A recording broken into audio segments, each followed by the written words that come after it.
Welcome to What Would Jesus Tech, a podcast started by two friends who just love talking about technology, but more than that, who love helping one another imitate their true love, Jesus Christ. We are here with Nathan Sutherland. I can't believe I can't pronounce Nathan. It's in the Bible. I should be able to do that one. But Nathan Sutherland. And just for context, there are so many Christian podcasts that exist. I don't know how many. There may be 10,000. But then within that, there's only a few Christian technology podcasts. And I would say that his podcast, Gospel Tech, is one of the most practical. He has over 100 episodes. And he is also, in addition to doing that podcast called Gospel Tech, he is the founder and CEO of Gospel Tech. And it's a ministry where they equip parents in navigating all the different aspects of technology. So thank you, Nathan, for joining. How are you doing today? It's morning over for you, right? Yeah, it is. Thank you, Joel and Andrew, for having me. Excited to be here. No, doing well this morning and really excited to talk about this conversation of, how do we love God and use tech? So tell us a little bit about this story. You wanted to help parents, but you were a teacher at the time. So how did you get into Gospel Tech? Yeah. So, all right, I'm going to give you the short version now because I think we can touch on this later. But the short arc of it is I was a teacher for 10 years in middle school. So I taught 8th grade language arts. Loved absolutely seeing kids kind of break through walls and boundaries they'd set up on themselves of like, well, I can't, because they'll tell themselves, basically, I can't, therefore I won't. Therefore, no one will ever know that I can't because I'm choosing not to. And I loved watching those kids gain confidence and really seeing the Lord work in their hearts. Like, hey, you're not defined by your limitations. You're defined by what I say about you. And then came a day when the Lord asked me to give up some tech that's pretty important to me. And I had some free time in my life. And I was like, I don't know what to do with this time, Lord. That doesn't feel fair. I got involved with a ministry called Young Life. And in that, realized my passion is seeing kids reach their full potential. And so I realized I actually was going to step out of the classroom for the same reason I got into it, to see kids become everything they were designed to be. So I started a nonprofit. And now, my full-time job is working actually to reach parents primarily, which is odd. But the reason being, I realized very quickly I wouldn't reach enough kids, that I could talk to, 1,000 kids, but if I talk to 1,000 parents, I might be reaching 2,000 or 3,000 kids. So I talk to parents primarily, and I want to do 3 things. I want to empower them to talk about healthy technology so they can get those tech wins using tech from hope, not for hope. Then understand the gospel and then connect the hope of the gospel to their everyday tech lives. That idea that if we are new creations, we're going to use our tech differently. And I love the visual of just think about the fruit of the Spirit in Galatians 5:22. If you just took love, joy, peace, and patience, if you just took those 4 fruit and only half the people on Twitter applied it, what would the world look like? It would change everything. So I'm really passionate about seeing parents engage that conversation and then help them parent their kids in that and be seen as the resource for their kids. So it's not, well, Nathan said you can't. It's, hey, let's talk about it. What does God say about who you are and who we are? And does this line up with what we want, which is to look more like Jesus? Yeah, that's awesome. And, both Andrew and myself have young kids. Mine are 3.5 and 1.5, and it's becoming more and more something I'm going to start thinking about. But kind of to set the foundation, what would you say technology is to you? What does that encompass? Yeah, and this is a huge conversation. There's entire books written about what is technology? Because at the end of the day, technically, I believe it was Tony Reinke who said technology is technically any time a human has influenced nature, right? So a rock tied to a stick is technically technology. So I break tech into 2 categories. I have tool tech, which is any tech that helps us create, and Drool tech, which is tech that helps us consume. And we're going to speak specifically digitally in this conversation. So we're talking stuff with screens, stuff that plugs into walls, but they're not all the same. They're actually designed differently. So when we talk tool tech that helps us create, this is tech that waits for us. It's tech that we leverage to enhance our ability. So word processing, I can type faster than I can write. I can edit quicker. I can save it on the cloud. I can send it to numerous people to read through over the internet. But yet at no point ever has Microsoft Word ever sent me a notification at 11 p.m. just going, hey, been thinking about you. You haven't been writing recently. I just wanted to know. It doesn't do that because its goal is to help me write. So it's basically a really fancy word shovel. It sits in the corner until I want to go do some hard work with words. And then I come out and I start typing again. That's tool tech. And AutoCAD fits in that, and making videos fits in that, right? Anything that's driven by me, and when I stop working, it stops working. A shovel would be it's a tool shovel. tech. Yep, exactly. Yeah, and so that's on the cool. flip side, you have Drool Tech, and Drool Tech isn't bad, but it is designed with a different goal. So whereas Tool Tech is always designed to help you accomplish your goals, Drool Tech wants to offer you some resource. So you want to be amused, so you go to watch a show, or you want to have some fun with friends, so you go play a game, but it also wants to take your time, your focus, and your money. And it's designed to do that. There's any number, so notifications are designed to do that. Infinite scroll is designed to do that. Likes and followers are designed to do that. Like there's any points, rewards, levels, those are all designed to increase engagement and to stop user exhaustion, where you'll get tired of it and go to something else. It's to keep you longer than you wanted and to get you to pay more than you intended. So again, it's not bad, but the problem with Drool Tech, the reason we have to have these two categories, is when parents run into issues with their kids and go, well, why is my child fighting me on this technology? There's a good chance the tech is actually fighting you. That you've said, hey, you've got 1 minute left, and the tech goes, you could probably get 2. Just finish this next thing, right? I've got another goal for you. Yeah, you should listen to your parents after you do this other thing that I think is really important for you. And that's, as we talk with our kids, what we want to keep in mind is that, yes, our child is being disobedient, but sometimes the tech is encouraging that. And so it's not just, well, discipline your child well enough. Sometimes it's, hey, we need to manage the tech that they're using. And maybe it's not the right time, the not right place. Maybe it's not the right kid for some of these technological options that are really neat, but maybe unhealthy in seasons. Yeah, it's So a really good framework. Yeah. Let's continue down that. And it's funny because the framework, like if you read the Tony Reinke book, like he talks about a framework similar. Andy Crouch has talked about devices and instruments and the difference between. It's so good, right? Like an instrument, like a musical instrument, you're creating with it, whereas a device is doing something to you, and consumption versus creation. It's very helpful to have this. Okay, so then we want our kids to create and then not consumed. Like, is it the complete avoidance of Drool Tech? No. So what is it? What do we do with that Drool Tech?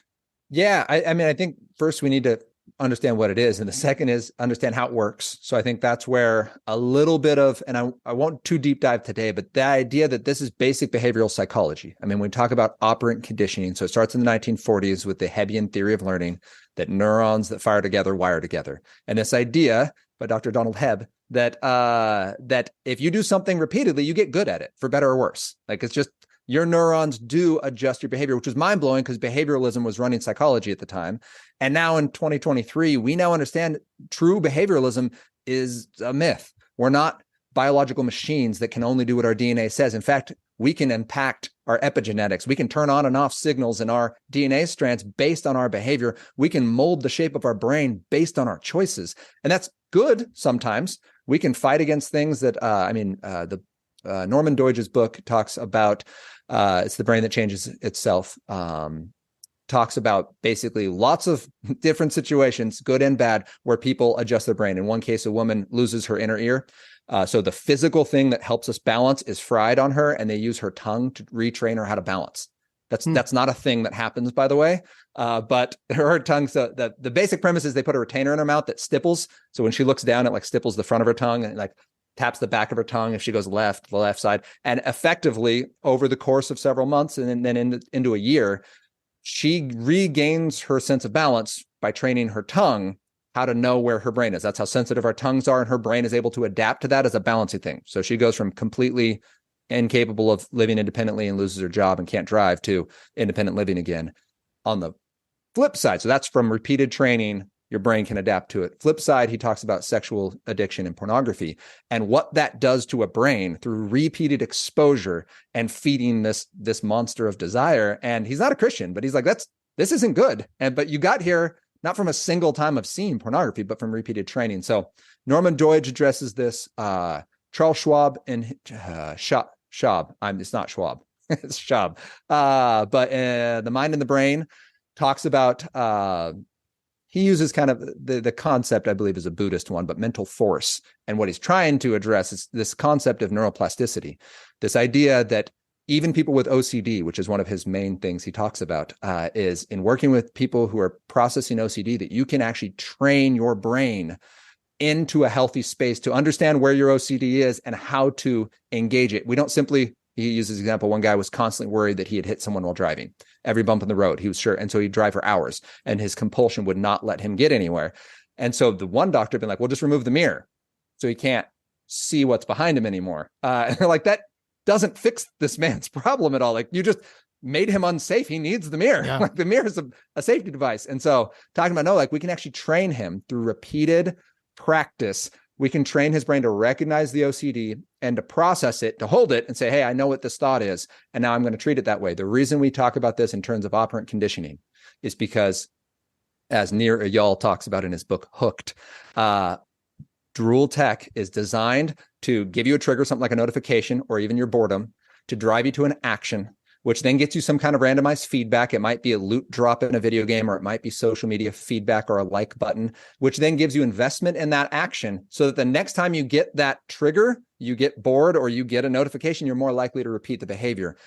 So bringing it all the way back to your question of, all right, like, why do we need to know these? What can we even do? Well, we need to understand that Drool tech is behavioral psychology 101. It's a wonderful way to train a behavior. Can it be used well? Absolutely. There's weight loss apps and study apps that use this stuff. And you're learning more than just the information you learn. You're also learning like, oh, this is motivating to me. This is good. And it can help you build a habit, which is awesome. The reason we're concerned is every $1 trillion company on the planet majors in Drool tech. If you look at the five big ones, so you have Amazon and Microsoft and Meta and Google, and one that I'm forgetting off the top of my head. Thank you.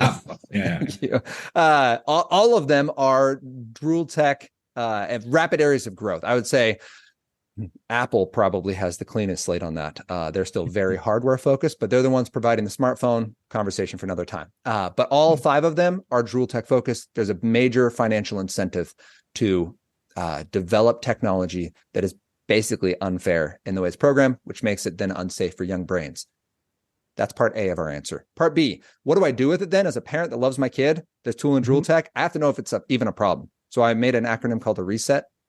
It basically means, does this tech improve or does it impede my child's relationships and responsibilities, their emotions, sleep, enjoyment, and their time? And really, we just want to use all the tech that helps us love God more, and none of the tech that distracts us from him. So as long as your tech, even your Drool tech, maybe your kid plays video games and is awesome, and their relationships grow from it, and their emotional stability is awesome, and they sleep amazing, and their enjoyment is diverse and invested in lots of different amazing things God's gifted them to do, and their time is concise, and it's not a battleground for you every day. Cool. Then that's great. And it seems like video games are a healthful place for them to be. However, if they're like me, my reset was 5 out of 5 impede with video games. And that was a problem. And I was an adult with a master's degree and a house and a wife. Like, you would have looked at my life and been like, Nathan's going the right direction. And God was like, no, like, you love video games more than you love me. So what are you going to do? And my reset was very clearly like, my relationships and responsibilities were being impeded. I was dodging basically people because they got in the way of my gaming time. And my emotions were tied to my gaming. Like, if I didn't get my gaming, it impacted me like all day long. If I was expecting video games on a Friday night and something came up, like, I would be pouty, which is sad to say, but as a man in my mid-20s, I was pouty. And my sleep, I would give up sleep. That was when my wife is basically a cat. She goes to bed at like 9:30. So after 9:30 was my gaming time because I'm not giving up my familial responsibilities, and my enjoyment was tied to it. Wednesday on a school week, I would start thinking about video games. What am I going to play? How am I going to get there? How much time am I going to get? And as soon as I finished, 2 thoughts. First is, that was awesome. Second is, when can I do it again? Which brought me to the time, which was, I never had enough. At no point in my video game career did I play a game and go, that was enough. I probably never need to come back. So when we talk about our kids, reset helps us understand if tool and Drool tech is even a problem. Can you be unhealthy with tool tech? Yeah. Plenty of people misuse email, but it's usually not the tech's fault. It's usually us getting a sense of purpose or power or importance or escape. But the tech isn't trying to do that. It's just the way that we use it. Whereas Drool tech is actually fighting us on that. Yeah, because it actually influences you. Drool tech has that impact. It's like thinking practically, if you're asking your kids, okay, you're telling them, because I always believe in giving a warning. It's like, hey, we're about to change from one type of behavior, you're playing a video game, to another type of behavior, dinner time. Okay, dinner is in 5 minutes, and then you ask your kid, okay, it's been 5 minutes, time for dinner, and they're yelling at you because of the game, there might be some Drool tech going on. Yeah, so I would say Drool tech was already going on. There might be some unhealthy Drool tech. So for example, as an adult playing a video game with a buddy, we were our wives were hanging out, we were in another room just playing games, having a good old time. We had set in the right amount of time. We'd said, hey, we're going to play for 2 hours. Wives, you're going to watch a movie. Wives got bored with the movie. They finished early. His wife came in and was like, hey, why don't you guys come out? And like my brain was like, no, like we have 30 minutes. We like, have 2 hours. We had a time. We committed to this. Like this was our agreement. He literally just reaches over, slams the button, turns the system off, and like walks out of the room. And I was like, I don't have that switch. Like that's not. So if your kid can do that, and when you say, hey, unexpected, but we got to go early because sister's got her swim meet, and like he can hit the button or she can hit the button and walk away, super cool. If that child, however, is me and has 10,000 reasons why you're wrong and this is unfair and like can't do it, and not just like I'm disappointed, but it starts to tip the scale and it does it consistently, that's what we're looking for. Because we're looking at there is, all right, that's a heart condition. Video games are making it worse, but like, is it that game specifically? Is it just something else in life? And that's so it's not video games are the problem. It's video games are at least symptomatic. And we want to now have that conversation. When I talk about parents for the win, that's the parenting win. When we talk about Proverbs 22:6, we want to raise our children up in the way they should go. It doesn't mean never have your kid make a digital mistake. It means when this stuff shows up, we're stepping into that space and we're lovingly going to help them have that conversation of, all right, what just happened there? Like, what was that? Because I love you and food is good for you. And if you're picking video games over food, you're picking a want over a need, which is the definition of an addiction. So what's happening? And is it this game? Is it games in general? Is it just this time of day? What needs to happen as a family where we can support you and have you be healthful in your tech use? Oh, so to clarify, Joel's just loving this. And to clarify there, you're doing an important thing. You are not saying to your kid, go to your room, you're in trouble. You're using the tech abuse as an opportunity to ask them where their heart is. And I just wanted to bring that to the forefront because I think that is a concern that I have with a legalism that just treats everything like an opportunity to be a Pharisee and get angry and at your kids. You got to check your own heart. You got to check your heart of your kids. That's what you really care about. Yeah. And really recognizing like our kids aren't problems to fix, right? They're people to love. And this is, I mean, why gospel tech is a thing. The reason this is gospel tech and not just better tech or any other name that I had come up with prior to is, no, we're operating under the understanding of the gospel. This idea that, first of all, we have to approach our kids in humility. That like the gospel tells me that I'm a sinner. So Ephesians 2:4 is my favorite verse for this, that but God being, well, I guess 2:1 is where we were all sinners, right? Deserving judgment. And then Ephesians 2:4 is, but God being rich in mercy because of the great love with which he loved us, even when we were dead in our trespasses, dead in our sins, made us alive with Christ. By grace, you have been saved.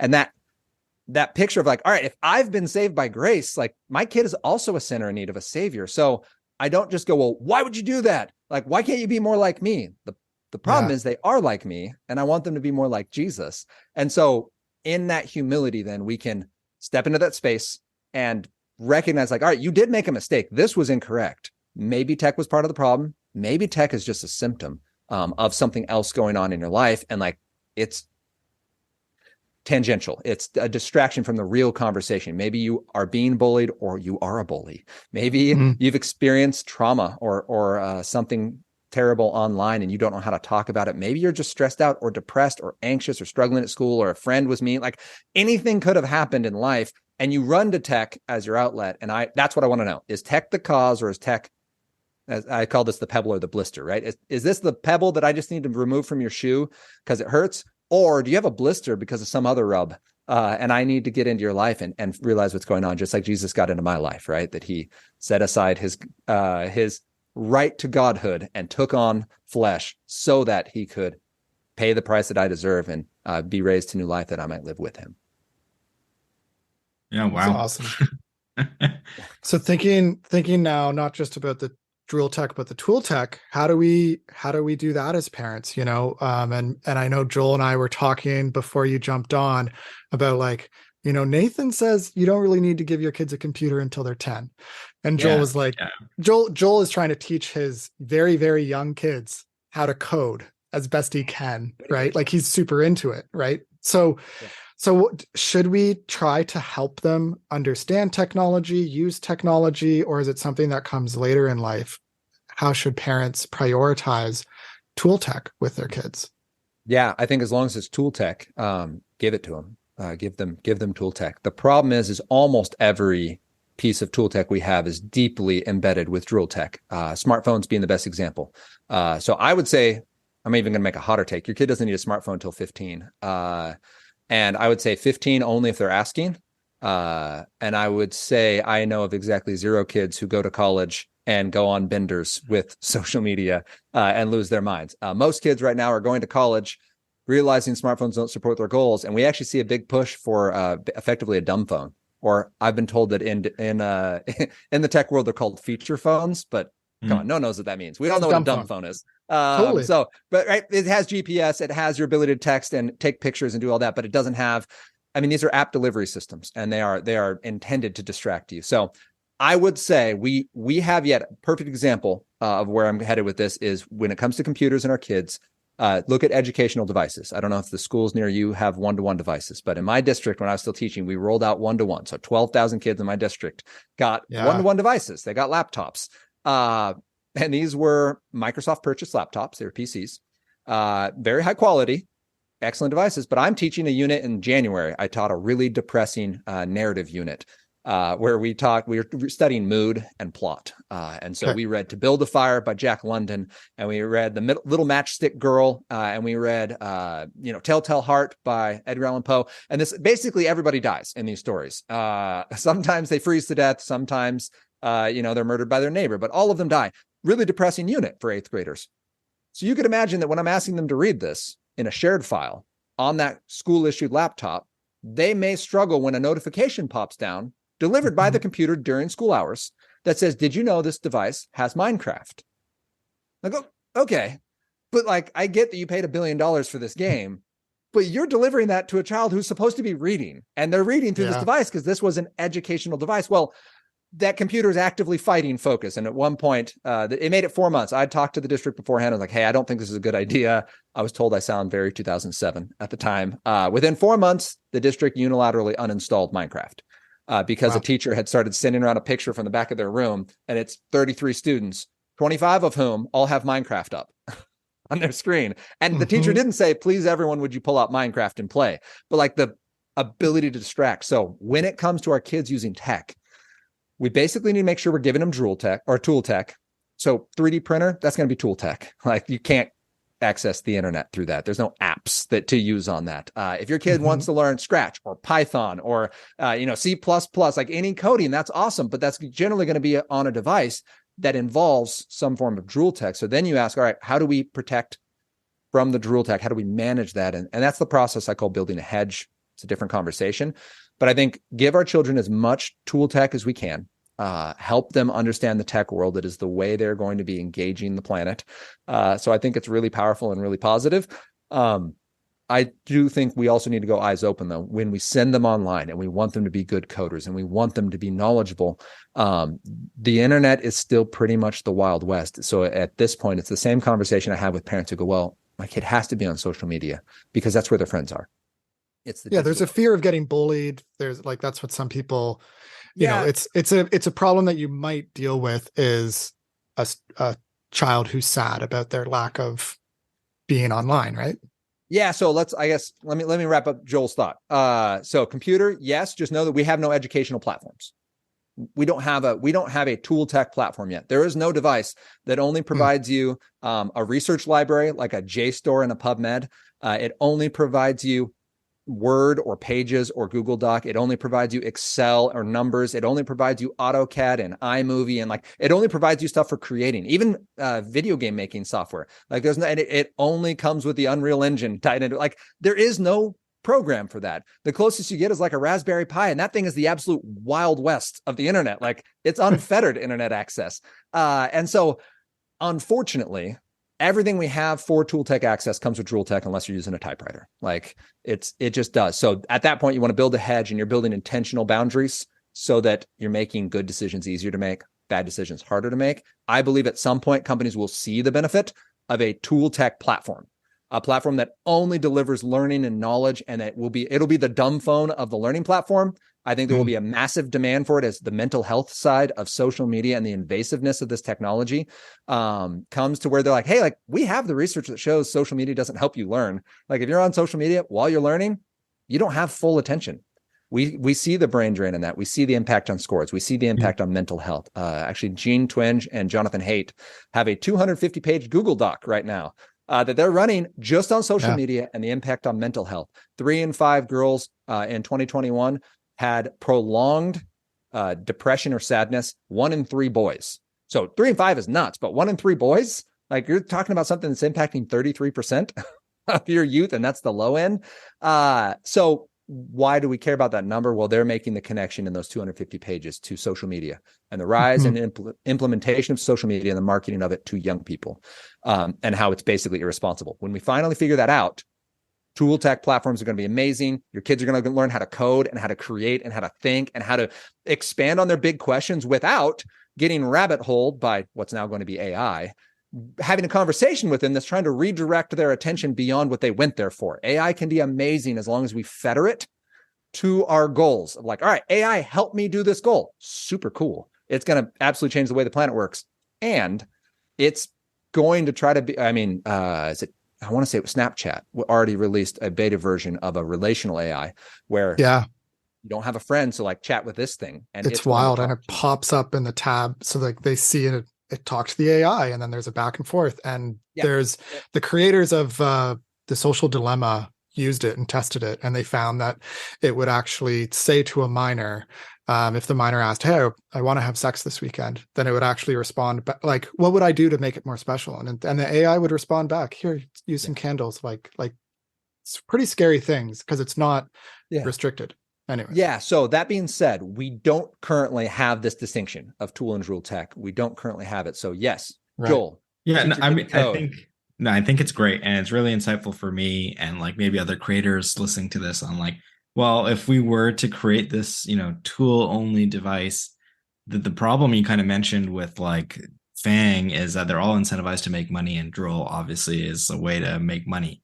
So again, coming back to the business models, you have to have some clear paper saying that like, hey, this actually takes away from the goal of learning. So we've made this device that clearly outperforms all other devices because you learn better with it. And that's just like a tool only tech. And then that could be a model of a platform or company that actually takes more market share, and then someone is incentivized to build it. Right. So I think, those are really insightful conversations where, someone like you can partner with builders, and then, we can go forth and create this future that I think we all want. Yeah. And it's the reason we have screen time, right? We had parent investors jump in and go, hey, you have to give us more resources to parent our children. And within 12 months, we had screen time. And it was so good that now like everyone has to, the Google, what is it? Google Home, Google, I never remember Google's name, but they have Google Family. That's maybe. I'm sorry, all the Google family sharing. That I don't remember. Showing your allegiances here. Yeah. Yeah, I know. Seriously. It's been emulated across, right? There's an Android version. There's it's now standard fare that parents want this, and there's more of that coming. And I do believe I would love to be part of that conversation because while you're giving up the ad dollars, you're also gaining the sustainability. So if someone already kind of doing it would be someone like a Gab Wireless, where they're making a dumb phone.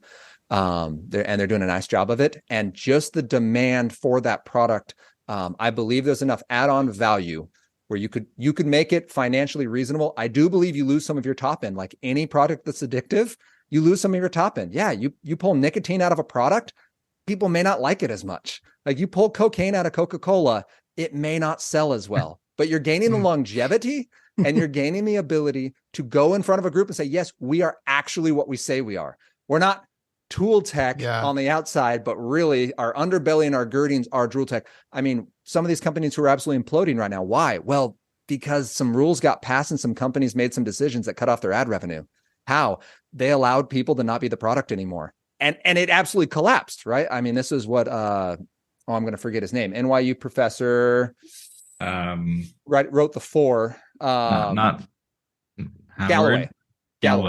Galloway was talking basically like, this is why a couple of these companies aren't financially viable long term. Like they don't have a thing they're selling. Like Microsoft sells stuff and has some Drool tech in there, but some of these companies only run off selling user data, and at some point that's not going to be a thing. So I think while you are giving up some of that Drool tech revenue, I think you are building a wider base of actually supporting people and actually building learners. And I think the long-term beauty of that is going to grossly outweigh short-term gains from doing a product that's unsafe and unfair at times. Cool. Yeah, speaking of the different options for screen time limiting, I recently did some research for this. I was asked by the Gospel Coalition Canada to write an article about how do you set up, levels of access. And so unfortunately, Gab Wireless is only available in the States, but there's still dumb phones in Canada. And like here are all the different apps that exist. There's Bark, there's Net Nanny, there's Quest Studio, and Quest Studio, really awkward. We'll link to all these things in the show notes, but that's the one that I was going to say a friend of mine, and I'm like, oh, but he's just a teenager. Should I really call him a friend? Yes, he's a friend of mine. And he said that, yeah, his dad uses it. He's limited to, I think, 40 minutes a day on social media. And I asked him, I was like, how's that going? He's like, I love it. And I wasn't sure. Is that sarcasm? And he's like, no, like life is about so much more than social media. And he gets this as a 15-year-old, right? But yeah, Quest Studio, RPact, Family Time, Guardian. There's lots of these apps that exist that some of them just replicate some of the features that are now built into your Apple or Google phone. But yeah, they have these additional features to help give you more over-the-shoulder looking at what your child is doing, which is helpful as opposed to simply limiting screen time. You also sometimes want to view what they're doing, and these tools can be good for that. This is actually really funny that I realized when I look back at the older generation, I was like, wow, how did everyone just think smoking was cool? Like, how dumb, right? And then you look at this 15-year-old who's like, yeah, social media is not what life's all about. And he probably looks at the older generation and is like, how did a whole generation go through this social media addiction, right? And it will become more obvious that these sort of things that our societies get addicted to were just really poor decisions, and we know better. So that makes me more optimistic for the younger generation, and seeing where we made mistakes.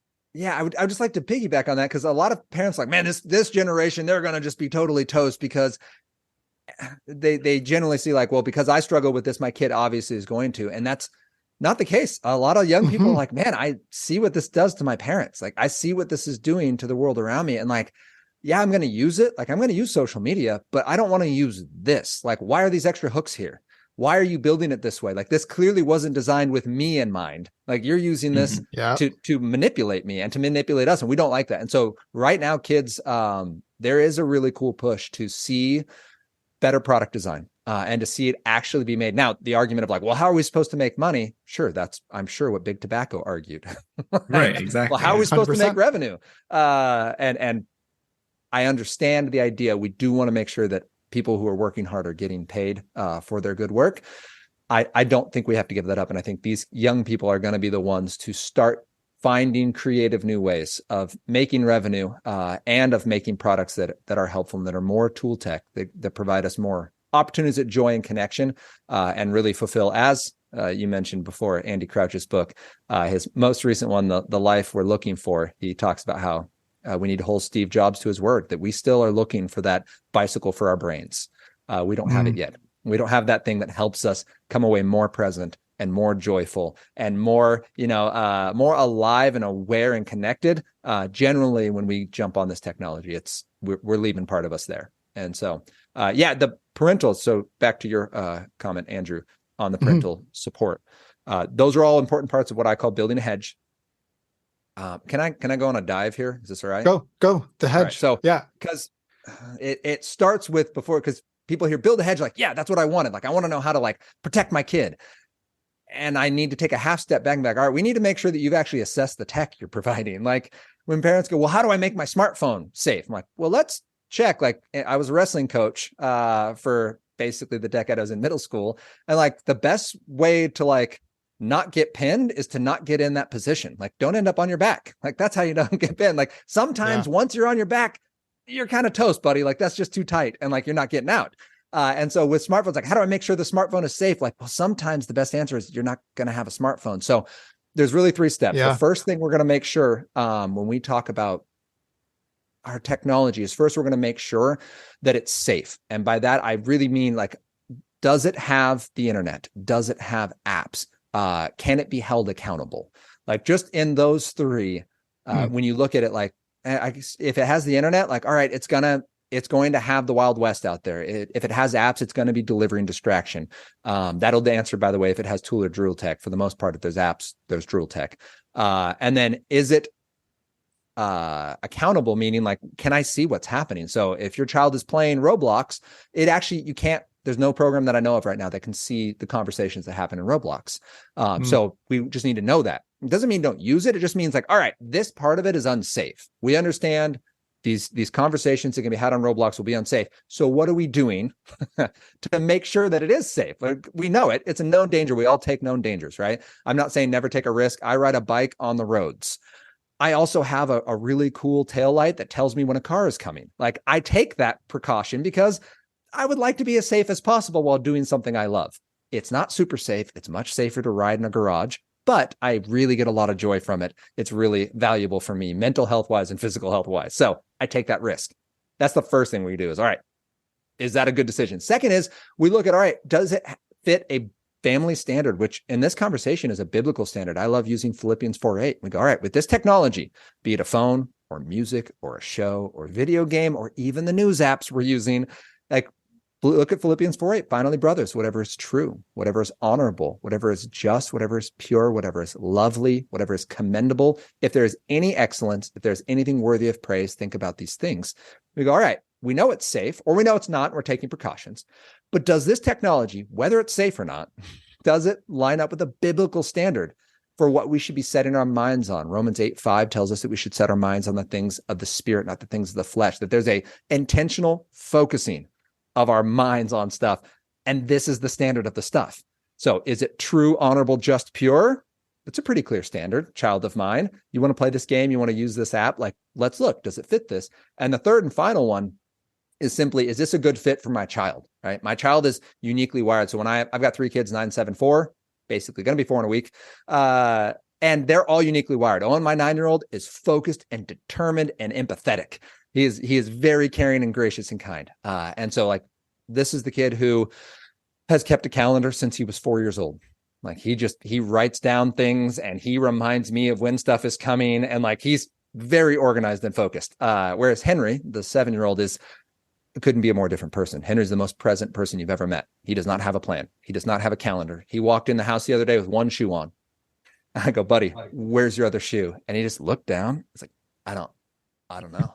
Right? Like in Henry's brain, he's just a kid with 1 shoe. Like, I can't go out and find it, Dad. You can't change the past. The future has yet to happen. Like, I'm a boy with 1 shoe. Love me. Yeah. Like, and that, so when we talk about our kids and Hadley, by the way, we're still working on what she is the most dynamic person I've ever met. But she is engrossed with people. She loves performing. If she has a chance to dance or sing in public, she will do it. Right. So if I then see my child engage this technology and that pivots, or it gets in the way of part of how they're wired, then I'm concerned. If it supports how they're wired, then I'm excited. So that being said, say for my child, is this technology a good fit for my child in this season? Now we can have the conversation about like, how do I make it safe? So I gave my kid a smartphone because I've convinced myself it's safe, which might take some mental jujitsu, but I'll trust you on that. And then you did Philippians 4:8 and said yes on all these, and it's a good fit for my kid. It's going to improve their reset. It's all good stuff. Then we talk about, all right, how do we build a hedge where your technology came in, right? The first thing is we build a hedge around our home network. So using something like in the United States, again, I'll have to buffer this. No, there's Wi-Fi router type things here as well.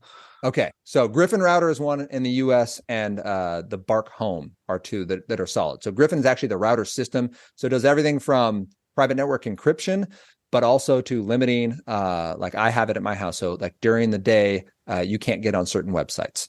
YouTube is always in safe mode. So comments are always restricted. It'll block content made for adults because YouTube has a plethora of content that isn't appropriate for young eyes or even for adults at times. So That's just basic Wi-Fi protection. So a missed typo, right? Google's always locked to safe mode because a typographical error should not lead you to lifelong trauma. So we do simple stuff like that on our network. And I would argue that our networks are to help us connect to the internet when we're home, which means parents, when we get home, our smartphones should go away, because the smartphones to connect you when you're out of the house, right? It's the reason it has cell service. It's when you're around in mobile, you want your GPS, you want your text, you want your meetings, you want all that info. But we probably don't need that at house unless you're like an ER nurse or, I don't know, someone else who has to be on call all the time. But our phones go away when we're home because we're using the network. Smart TVs are on that. Your gaming systems are on that. Your old phones, the ones your kids might even borrow from friends, your friends who come over with their Nintendo Switch or whatever, and they want to log on to your system. That's all those kids are now under your purview. They now follow your family's expectations and rules on your Wi-Fi. Then you go device, and device protection is, all right, now I'm leaving my house. This is going with me. So Bark has a mobile version that I really like. Bark basically lets you trust your child with the tech that you say, hey, Luke 16:10 says that you're going to be faithful with little things, and now you can be trusted with much. I've assessed that you're faithful with little things. You're a good sibling and you're a good student, and you go to bed on time and you don't argue, right? You're faithful with little stuff. So here's this incredible amount of trust. So us growing up, we had the internet. Me growing up, my internet was 28.8. That was kilobytes a second. I made mistakes online. I went to a Christian school. I still looked at porn online. It took me time to make a mistake. I had to log in, right? That whole thing. Like, you can't do that sneakily. You can't do that at midnight. Like, it takes planning to make a mistake with dial-up internet. But smartphone in the pocket, like, you can make a mistake in 30 seconds on accident. Like, it doesn't take any time, and it's coming through in high def. Right? It's 4K mistakes. So we want to make sure then that, yes, I trust you. You've proven yourself faithful. And you should never be the only one seeing what's going on online. I have Covenant Eyes on my phone. That's specifically for pornography. And it's not because I am constantly like needing to be buffered. 99.9% of the time, I love Jesus and I want to make good decisions. But 0.01%, you get that perfect storm of fatigue and boredom and loneliness and exhaustion, and probably add spiritual attack in there. And all of a sudden, Flesh Nathan wakes up, right? That dude in 7th grade with the 28.8 internet goes, you know what? You've got super fast internet. And Covenant Eyes is there to go, that's right. And when you want to make that mistake, someone else is going to see it, which is just super good to know. Like, I know God always sees it, but it doesn't feel real. It's very real to get a text from a friend who goes, hey, let's talk about it, because we're supposed to confess our sins. Covenant Eyes supports that. Same thing with Bark with your child. It's not spying on your kid. This isn't one of those programs that's showing you every single text, because again, you trust your kid. And if you don't trust your kid, please don't give them the access to such high speed, high magnitude mistakes. Don't give them a smartphone. Don't give them unfettered internet. But assuming you trust them, it allows that trust. Bark will look for things like bullying phrases, even emoji sequences that are mean. They'll look for things where people go, hey, you're cute. Right? Like compliments on your physical appearance will pop up, and it'll again be that parenting win. Hey, saw that Joe thinks you're cute. How old is Joe? Is this like 14-year-old Joe or 40-year-old Joe? Because I do care about that conversation. And so it's that pool opportunity where it allows us to be the first one to respond. It's not going to stop every mistake. I call them hedges because they're not walls. This isn't building a fortress around your kid. It's giving an opportunity to be there when stuff goes off the rails, and then have that conversation of how do we move forward. So Bark is awesome. That's the device. And then the family, I would just say the last spot we build a hedge is around our family. And we put up a safety net of expectation. So I made a family tech framework. So gospeltechworkshop.com is literally, there's a PDF of that workbook, and you can walk through it. And there's first part is how do we talk about tech? Second part is how do we walk it out?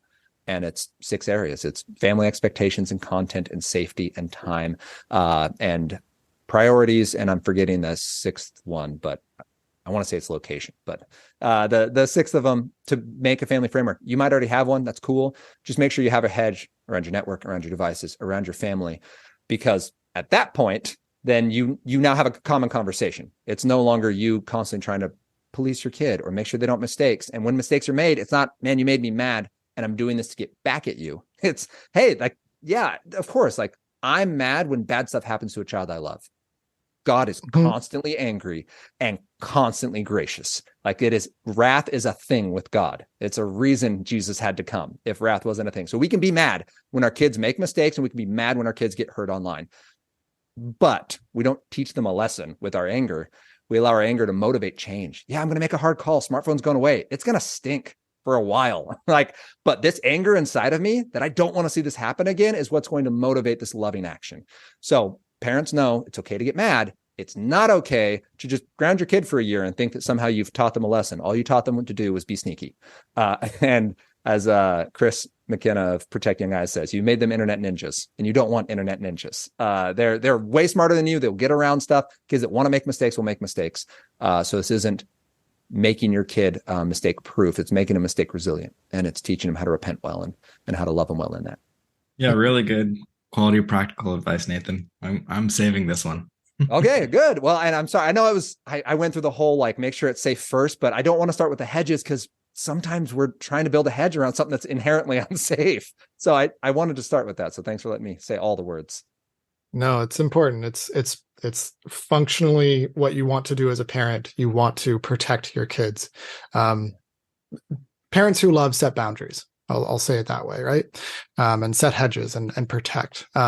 It's funny, the emphasis on having the conversation, even when you were like, let's open up, Philippians 4, let's turn to Romans 5, and let's talk about what your tech wants to look like. Do you start talking to kids once they're 15 years old about their tech, or do you start earlier? Obviously, it's way earlier. And so I really appreciate your approach on that. Do you have time for a speed round of questions? Ooh, let's do it. So the speed round. Let's start with this. Best websites, resources to learn about the appropriateness of certain movies. Oh man. Yeah, this is so Common Sense Media does a nice job of covering kind of the big picture. I would say take what they say with a grain of salt. They're not coming from a Christian worldview, and they have built in some additional resources that celebrate things that biblically we wouldn't celebrate. But you can spot it for what it is. And frankly, it's one of those times where hey, this got a really high score. Probably shouldn't watch it, right? Just take that as for what it is. So I use Common Sense Media and Unplugged. Forget what they call themselves now. I want to say it's just called Unplugged. Plugged In Media. Plugged In Media is the other one. I'll find it and we'll link to it in the notes too. Websites to learn about the appropriateness of certain video games. Yeah. So my personal, this is near and dear to my heart. So I would first start with esrb.org, the Entertainment Software Review Board. They're the group that puts the little grade on the outside of the in North America, who puts the grade on the outside of the box. They do a great job. They're not currently a marketing arm of video games. I'm not going to say they never will be, but right now they've done an awesome job. And so they will tell you all the words that are said, all the weapons that are used, the general plot of the game. I would then jump onto something like Common Sense Media, read up there.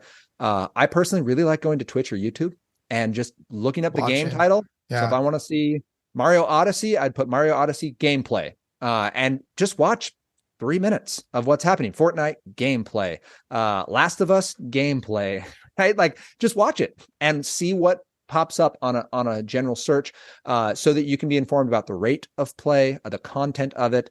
And then actually, if you go gospeltech.net under resources, you can enter your email and it'll kick you a whole video game grade sheet, because this is a passion area of mine. Nice. But one question I love every parent to ask before they let their kid play a game is, would you let this character come over to dinner? Just yes or no. Your kid's going to spend a lot of time with this individual, a lot of time in this world. They're going to be forming some parasocial relationships that can be really cool. Just make sure it's someone you would let them hang out with, and move from there.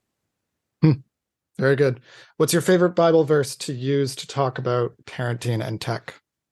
Yeah, Ephesians 2:4. You've already mentioned about. Yeah. Ephesians 2:4 is one of my favorites, where we have but God being rich in mercy after talking about our need. And it's that one that I use to remember that my kids don't need me They only need me because I can point them to Jesus, and they're going to see my need, and they're going to see my fallibility. And I had a very wonderful earthly father who was an awesome example of just a guy who, he worked hard and he loved the Lord and he did right stuff, but that's not what made him good. Like, he understood that his identity is coming because Christ has made him new. So now any behavior changes that happen aren't coming because I'm trying to impress God and get picked for his intergalactic kickball team. It's coming because God already loves me and I am a new creation. So now this old thing I used to do, the old fleshy stuff, well, that's now a lie. And I don't want to live a lie. I want to be integrous and whole in who God has made me to be in Christ. And so, behavior change happens, but it happens because I was dead in my trespasses, but now I'm alive with Christ. I'd add a second. I really like Luke 11:11, where Jesus is saying, God is your good father. You should always ask, you should seek, you should knock, because he answers. And then he goes, and you guys are loving parents. So which of you, if your kid asked for an egg, you'd give him a scorpion? And I love that picture because sometimes, especially in the digital world, our kid wants something and I want to give it to him so bad. I want to give you this because you want it. I don't know anything about it. And sometimes our kids are asking for scorpions and we love them and we need to love them enough to say no. Like, sure, give them everything that's good, but sometimes it's a scorpion. So I cheated. I gave you 2 verses, but those 2 are my favorite right now. No, the second one was very convicting as you unpacked it, because I have had moments where, hey, can we watch this show? And we let them watch a few episodes of it. And then my wife and I decided, not a good show. And we probably should have figured that out before we let them watch a few episodes. But then I was like, in just a moment of weakness at the end of a long day, it's like, I'll just throw it on. And I gave them a scorpion. I gave that scorpion. And it to parents who are hearing that and realizing like, oh no, like the smartphone my kid is using is a scorpion. Like the video game they're playing, that's their favorite, is a scorpion. What do I do? Like, you tell them that. I did the same thing with my son. He'd saved up his money. He wanted to buy this thing. I was like, you know what? Like, this is Owen. He's driven. He's focused. Like, sure, buddy. Like, let's do it. And he paid like $80 for this thing. And it made it 3 days. And my wife and I looked at each other like, no, like, this is not good. Like, this has got to go. So we had to go to him. We're like, hey, buddy, we made a mistake. Like, we told you could do this. We see it now. Here's specifically what's wrong. We're going to buy it back from you. And we're going to pay for the next thing. Like, here's your $80. And we're handling this like any good business. Like, we're gonna put the financial cost and forgiveness and generosity and all sorts of other good stuff. Yeah, but like in this cost for Owen, right? This idea that like, well, I bought that. Like, that is mine. Like, we get it. We're going to buy you this next thing. You keep your money. We're going to buy you this next thing. We're not going to tell you what you have to buy, but we are going to remove this from our home. And that's part of the raising our kids up. Like, Owen now knows before he buys the next thing. He's like, oh, you know what? This is a lot like that other thing. I probably can't have this, can I, Dad? Right? Like, and that's a wonderful modeling moment for us. And showing humility and repentance of like, buddy, we made a mistake. So parents, if you gave the smartphone, if you gave the app, if you gave the game, it is loving to remove the scorpion, even if they've already got stung. Like, you can see it's impacting, again, that reset.